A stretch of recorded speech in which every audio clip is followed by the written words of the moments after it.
data yang ikut les-lesan bimbingan itu kan lebih ini cenderung musiman. Nah, ini kita sudah modelkan. Kemudian selanjutnya regression for 10 seasonal longitudinal data pattern, ini menggunakan data yang akan saya share di next slide. Selanjutnya adalah the performance of non-parametric regression for 10 and seasonal pattern in longitudinal data. Juga ada beberapa data meteorologi yang telah dipublikasikan tahun 2021B. Yang pertama, ini studi empiris terkait dengan data di mana kasusnya ada 5 perusahaan dengan harga hasil produksi yang umumnya siklus keuntungan penjualannya musiman. Di sini subjeknya perusahaan 1 sampai 5. Responnya adalah omset, kemudian prediktornya adalah return of asset dan return of equity. Di sini data trainingnya 110 periode dan data testingnya 10 periode. Ini adalah pola data untuk subjek pertama. Di sini memang kami sengaja di sini ada pola data yang tampak seperti osilasi. Ini adalah karakteristik deret Fourier. Kemudian yang pola data yang kedua ini pola data yang tak membentuk pola. Nah, kalau pola data yang tak membentuk pola itu adalah karakteristik dari regresi non parametrik itu sendiri. Jadi kita gunakan pola data ini untuk menguji performa dari regresi non parametrik dengan pendekatan deret Fourier untuk data longitudinal. Ini subjek kedua, ketiga, keempat, kelima, dan seterusnya. Nah, untuk pemilihan model di sini diperoleh hasil terbaik untuk parameter osilasi 7 dengan parameter smoothingnya adalah 0,0036 dengan GCT-nya. Ini sudah terlihat secara visual bahwa pada saat K sama dengan 7 ini nilainya benar-benar minimum dibandingkan K lainnya. Ini kenapa di sini hanya 1 sampai 10 karena kita di sini juga berpedoman pada model yang sederhana atau model yang parsimoni. Di sini dihasilkan nilai MSE 20,478 dan nilai X-squared 0,991.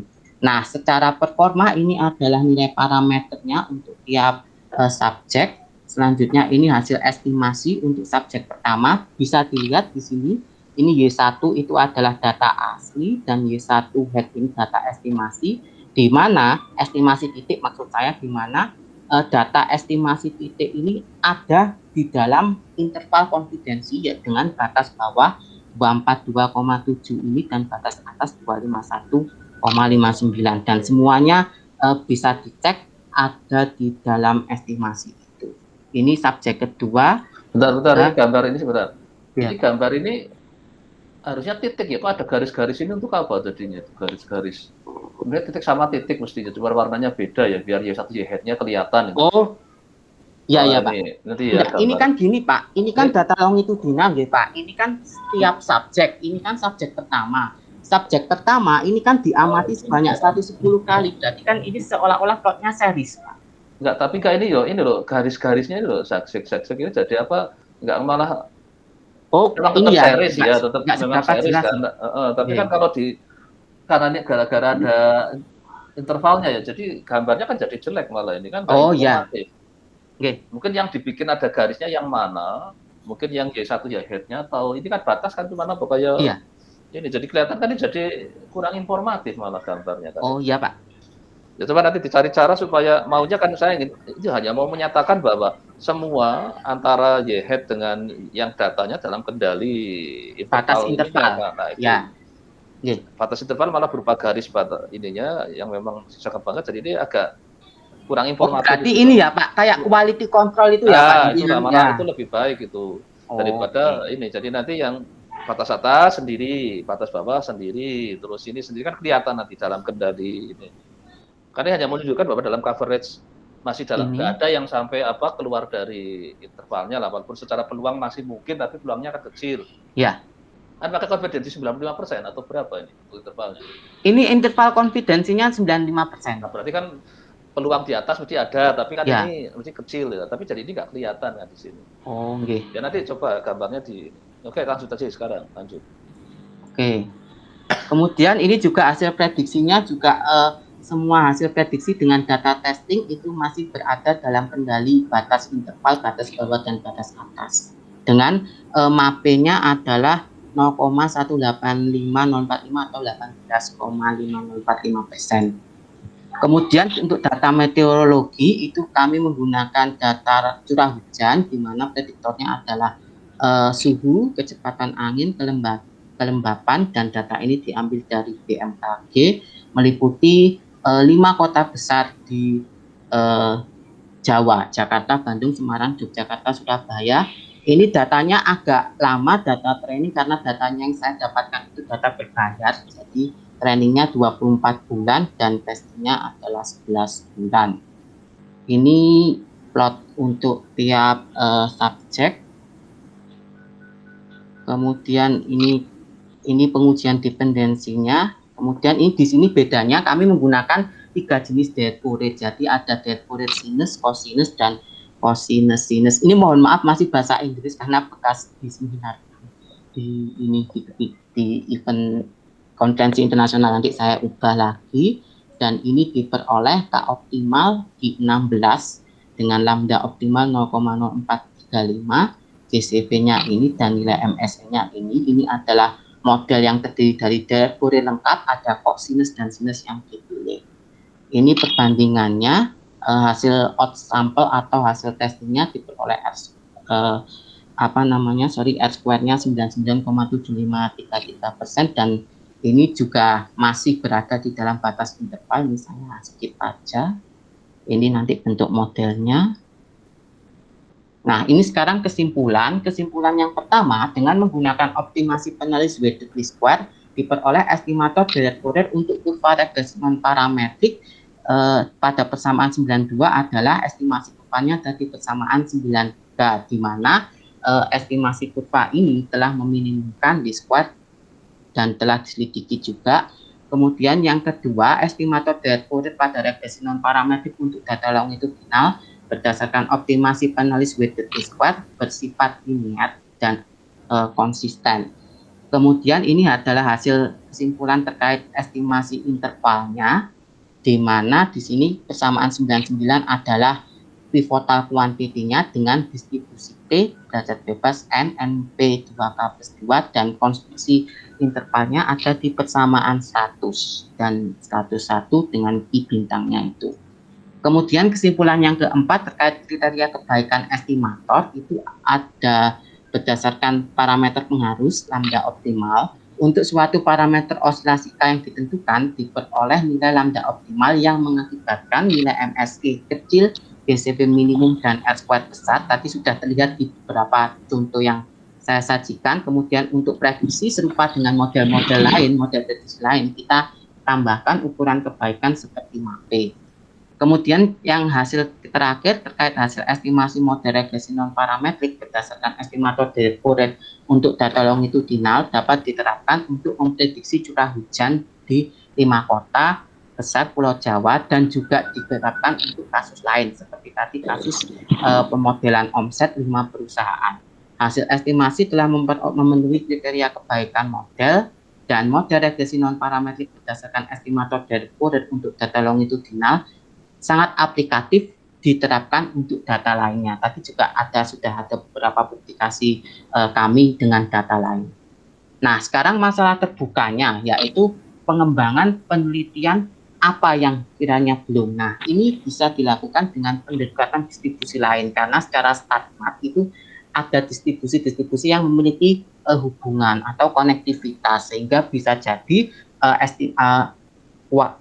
batas estimasi intervalnya bisa didekati dengan distribusi lain. Kemudian untuk kasus heteroskedastisitas itu juga bagaimana nanti performa modelnya itu nanti bisa dilakukan untuk pengembangan penelitian dan terkait pengujian hipotesis karena tadi masih sampai estimasi interval. Itu masalah terbuka yang terkait dengan hasil disertasi ini. Kemudian yang selanjutnya terkait pengembangan penelitian yang bisa jadi di luar disertasi, kita bisa berpeluang untuk kolaborasi riset. Yang pertama sebidang antara matematik dan statistik terkait pemodelan statistik lain dengan deadpool rate, misalkan GWR dengan deadpool rate atau katakanlah ini resiko atau resiko dengan deadpool rate, kemudian ini kajian analitik matematis, karena sebenarnya di dalam ranah matematis Direct Fourier juga banyak digunakan, misalkan untuk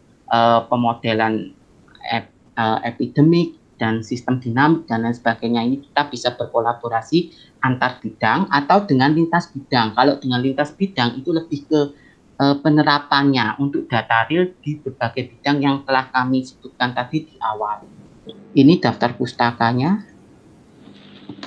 Sekian dan terima kasih. Sudah, Pak. Ya, terima kasih. Jadi ini oke lah, karena ini saya juga butuh waktunya agak terbatas. Jadi oke, nanti untuk memang untuk penilaian saya kira sih nggak apa-apa tadi masih agak panjang karena tetapi beberapa kalau bisa dikonvert pindah ke link ya. Supaya pada saat kita menyampaikan ke seorang itu waktunya sesingkat mungkin, paling 20 menit kalau salah, mungkin kalau S3 ya, kalau S1 sudah terpendek presentasinya selama pandemi ini. Jadi misalkan lah paling ini ada ini 40 menitan ya. Jadi nanti modelnya ngeling ya. Jadi kalau memang dibutuhkan detail, oke, terus memang saya harapkan UGM mulai tahun ini adalah mengeluarkan postdoc, tapi dadaan. Jadi ceritanya kemarin kan saya juga jadi ngontak semua alumni yang bimbingan saya, kan sebenarnya saya punya 7, tapi 1 sudah meninggal kan, jadi tinggal 6. 6 kemudian saya kumpulkan, siap bikin 4. Tapi ya karena waktunya mepet, saya nggak tahu nanti ini akhirnya jadi seperti apa. Apa yang hasil akhir tadi, Mas Faris tadi, ada memperlihatkan ada kemungkinan kan tadi ada open problem, untuk bisa jadi untuk postdoc, bisa juga kalau ada yang berminat itu, ini yang saya desain ke depan, bisa kalau memang itu topik itu yang diambil oleh bimbingan saya berikutnya, maka mungkin Mas Faris bisa saja saya minta untuk sebagai kopromotor kayak gitu. Karena ini sekarang era kolaborasi, jadi kalau bisa antar perguruan tinggi, kopromotor nggak cuma dari perguruan tinggi itu aja, memang promotor harus ya. Ini saya dulu kan juga kopromotor saya kan dari Belanda itu juga hasil karena coba kolaborasi. Tapi promotor harus dari UGM kan, kalau UGM. Nah, tadi yang satu lagi, Mas Faris bisa melihatkan yang untuk bidang lain. Berarti bisa saja nanti ada dari orang industri, atau bisa juga orang industri pun juga perlu mungkin tiga yang lebih aplikatif, yang kan sekarang kita juga ada yang by riset. Artinya untuk orang-orang yang sudah kerja pun dengan apalagi sekarang ya gara-gara pandemi kan kita jadi sudah terbiasa dengan online. Makanya postdoc yang sekarang ini saya full daring itu. Kan ada beberapa yang nggak diizinkan kan karena wah nanti harus pergi ke UGM, enggak. Jadi selama ini nanti untuk postdoc 1 tahun adalah full daring itu, karena memang untuk matematik kan full daring nggak masalah itu. Ya kalau ingin ketemu ya sekali-kali datang ke Jogja nggak apa-apa, uang anggarannya ada kan. Tapi dalam situasi ini kan lebih aman kita ketemu seperti ini.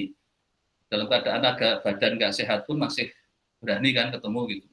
Tapi kalau langsung kan bahaya, kayak kemarin ujiannya bimbingan saya Bu Eni kan, setelah ujian lagi revisi ternyata positif gitu. Untunglah ujiannya daring kan, jadi saya nggak ketemu, berarti aman gitu. Tapi kalau iya saya kena tracing mesti.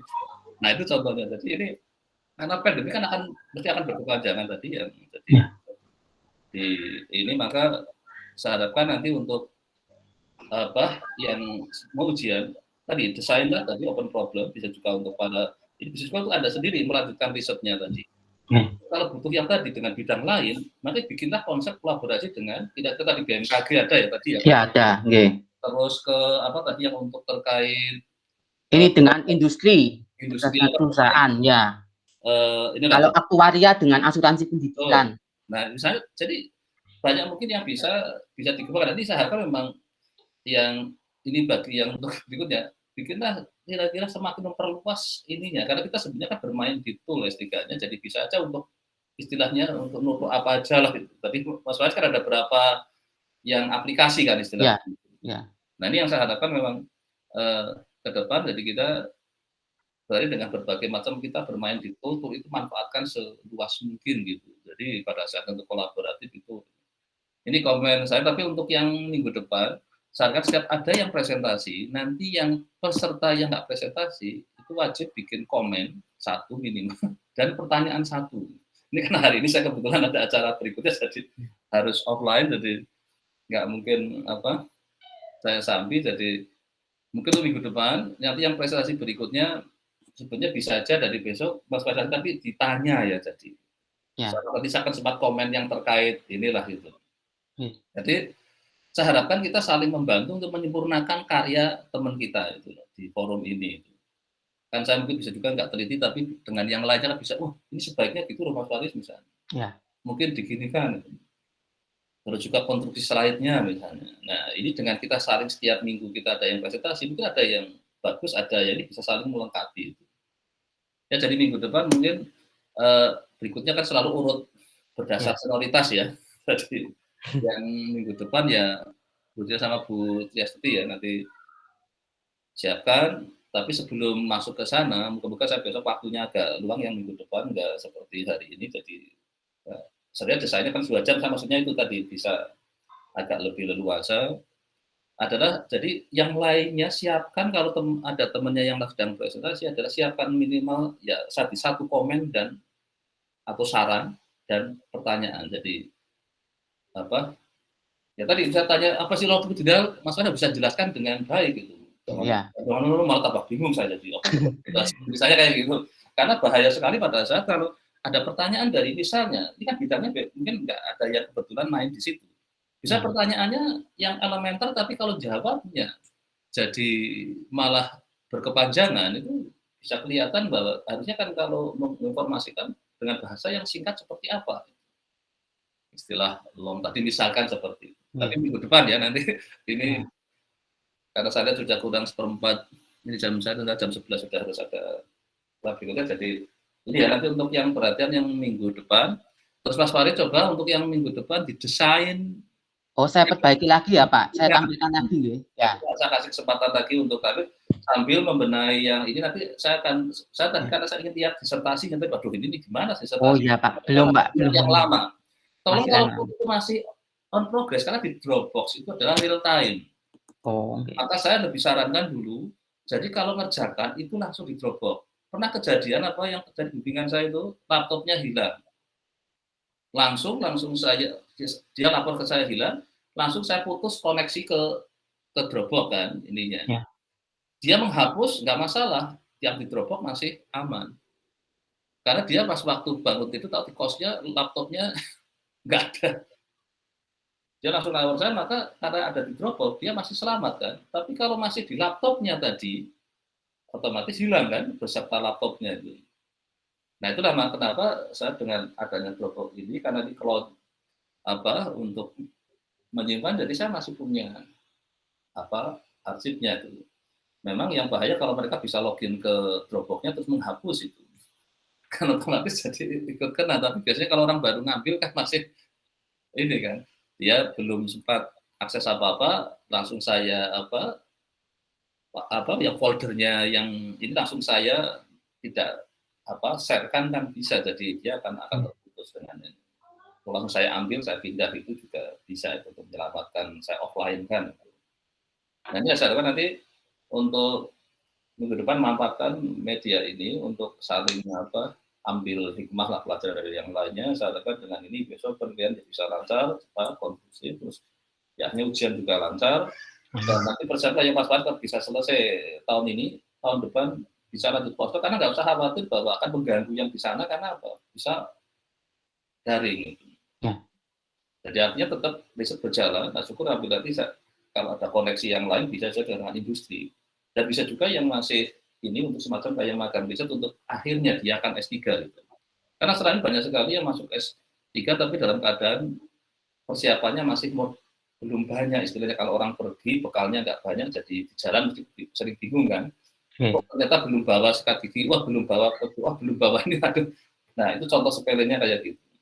Nah ini saya inginkan yang ke depan S3 adalah persiapannya lebih ini. Jadi makanya saya kemarin yang forum di yang S2, kebetulan bimbingan saya semua ingin jadi dosen. Jadi akhirnya saya setting seperti itu. Karena ingin jadi dosen, sekarang mau tidak mau harus S3 kan. Maka sejak dini, dicanangkan kalau ingin jadi di dosen, mau tidak mau harus siap S3. Maka setelah S2 kalau bisa langsung lanjut. Beasiswa banyak kan, seperti secara ini. Itu karena apa? Dalam rangka untuk supaya jangan sampai kita sudah kehilangan momentumnya itu. Karena momentum riset kan lagi enak-enaknya kan nyaman itu. Nah ini yang kadang bahaya, memang merasakan kalau sudah di jabatan struktural itu, beberapa yang langsung pulang kampung malah kayak saya merasakan tidak, otomatis agak menurun kan, karena konsentrasinya terpecah kan, beda. Oke, jadi saya kira untuk hari ini sampai ini.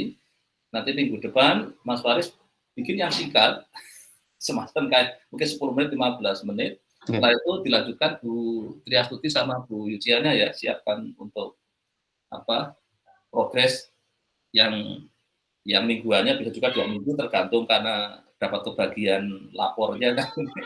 Bisa juga bisa seminggu, bisa 2 minggu, bisa juga 3 minggu kan, tergantung dapat bagian harus ini. Walaupun secara untuk konsultasi apapun bisa, tapi yang artinya yang ini kan yang saya coba setting waktu lah, tidak selama ini kan biasanya nggak saya kasih khusus. Oke, sebelum saya tutup ada yang tanyakan? Oke, kalau sudah saya akhiri. Terima kasih. Sampai ketemu lagi minggu depan di waktu yang sama, di link yang sama. Oke. Assalamualaikum warahmatullahi wabarakatuh. Waalaikumsalam. Matur nuwun, Pak. Waalaikumsalam warahmatullahi wabarakatuh. Terima kasih Pak Guru. Sama-sama. Terima kasih Pak. Assalamualaikum warahmatullahi wabarakatuh. Mohon izin Pak. Iya,